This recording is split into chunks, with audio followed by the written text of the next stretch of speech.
We are going to discuss about the topic user defined methods, chapter 3 in your syllabus book. What do you mean by method? So far we know to write the program in a Java. Every program starts with a class name, and inside that we will write methods. So far we have discussed about public static void main. Any logic we will write inside the method. So far we have written the programs which will consist of 10 or 15 lines, right? Now when the program becomes more and more complex, means the lines of Java statement keep on increasing. When more lines are there in a program, when you compile it, debug it, it will become very difficult. You have to see which line you are having a problem or any error is there to rectify the error. Then only you can execute the program and see. So when you are writing 5 6 lines, no problem. From the first line to the last line, you can check. But if the program is more complex, that means 1,000 lines or 2,000 lines are there in a program, it's very difficult to compile or rectifying the error. For that, what we will do, the entire program we can divide into small modules. That each module or method or a subroutine or a procedure is called method or function in Java. So this is the introduction of method.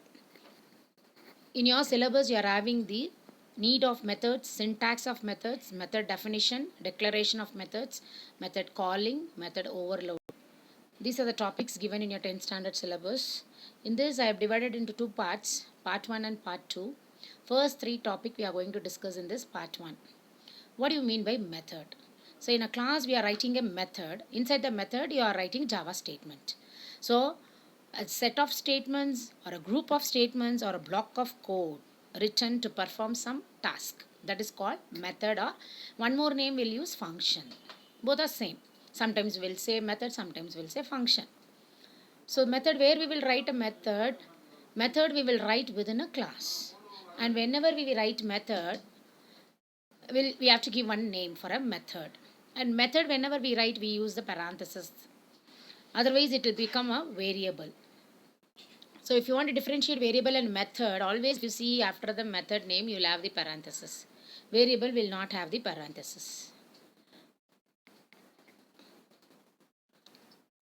Now, why do we need methods in Java? Right? I have to write a method. Why do we need methods? Means 3 points, very important 3 points we are going to discuss. First one, to reduce the complexity, to cope up with complexity. Means when the program are becoming more and more complex, I'll not write all the code in one method. I'll divide the program into small modules. That is called divide and conquer method. Divide and conquer method means entire program will be divided into smaller, and each individual module will be very easy to understand and debug. Second point is to hide low level details. To hide low level details means so far we have written few built-in methods, that is square root, power, print, println and all. These are the built-in methods we are using it. Whenever you want to display anything output, we are using println. Whatever you give within a double quotes, it's printing. And whenever I have to find the square root or power, we are using built-in method sqrt, math.sqrt will give 25, it will give the answer as 5. How it's being done, the implementation inside, we don't know. It's hidden from you. So this is called hiding low level details, means implementation is hidden from you. That's why we'll say function acts like a black box. Black box, generally you take a black box, inside whatever you have kept, pencil, pen, stationery, that eraser and all, we cannot see outside if it's closed. If you open only, we can see what is there inside. So that's why we are taking this example, black box. So implementation is hidden from you, only we'll use a method. So it acts like a black box. Third point, code reusability. Means once you write a method, wherever you want in any program, you can use the method, and any number of times you can use the method. There is no restriction, you have to call a method one time only. See, in one program when you are writing SQRT, so many times you need to find the SQRT 3-4 times also. You are using method SQRT wherever you want, any number of times. So that is called reuse code.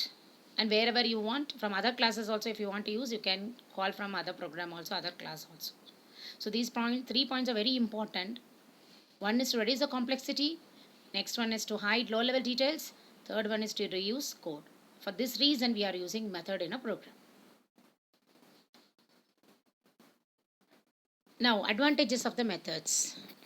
Same, these 3 points also you can write once again as advantages of methods are function. Methods helps us to divide the program into smaller modules, making it easier to debug and read, and it reduces the complexity of program. And methods can be called from anywhere and any number of times. This saves memory space. And no need to write practice of rewriting over and over again. Code reusability is there. So easily you can understand the flow of control. These are all the advantages of methods are functions. No need to by heart. Once you have understood the concept, you can write by your own.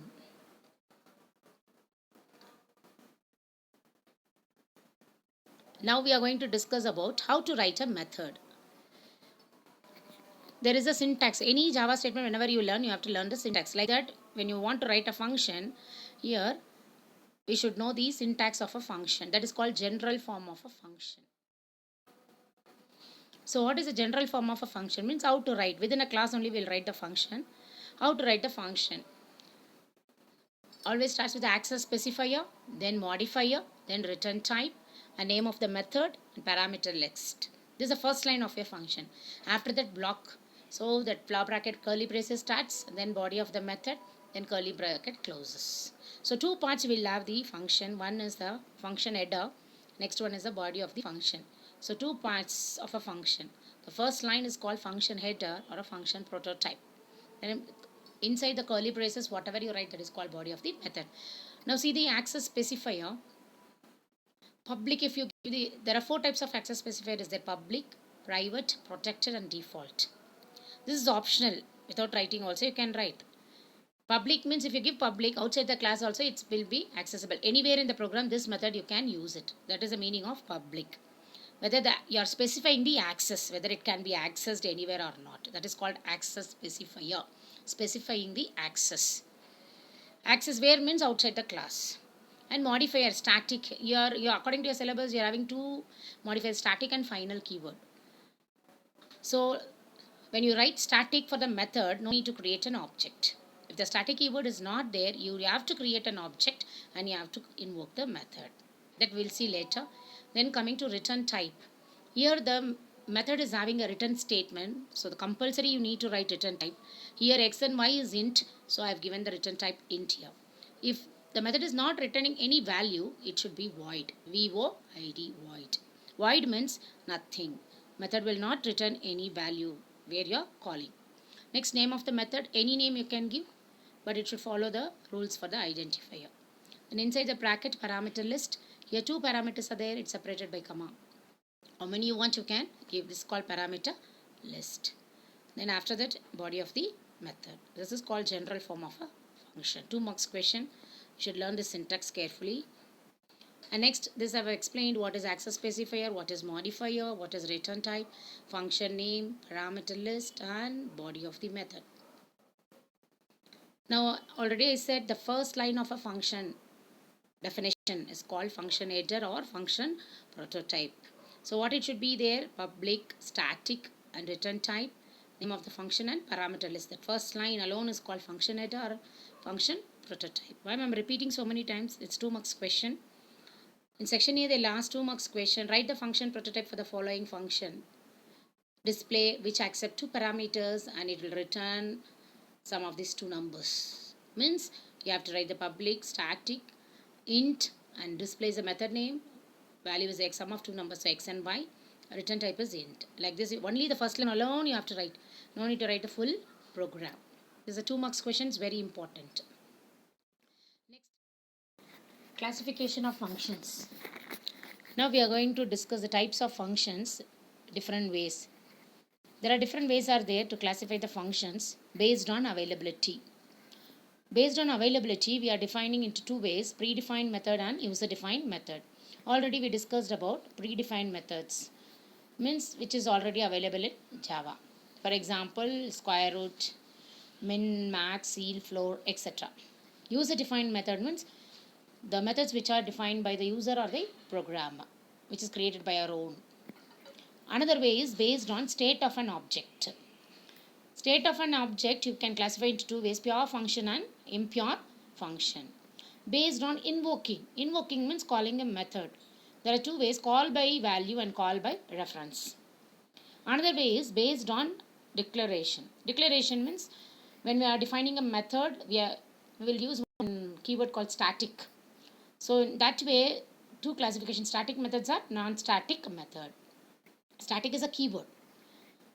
Another way is based on function definition. Function definition means where you are defining a function. That is called function definition. When we write a function, how we will write? Function will have the argument and return type. Function will not have the argument and no return type. Function with argument and no return type. Function with no argument and return type. So 4 different ways we can write. When we have to write which type, it depends upon the question, depends upon the situation in a program. We need to select in that any one. So next, this full classification, if you know, the entire chapter will get over. This full we have to discuss in the chapter. Entire chapter consists of all this. So now we are going to discuss about how to write a function, how to define a function in these 4 different ways. One by one we are going to see. This I am going to show in a BlueJ how to write a program with a function. So this will end up this class. How to write a program using function we'll see in the next class. Thank you, children.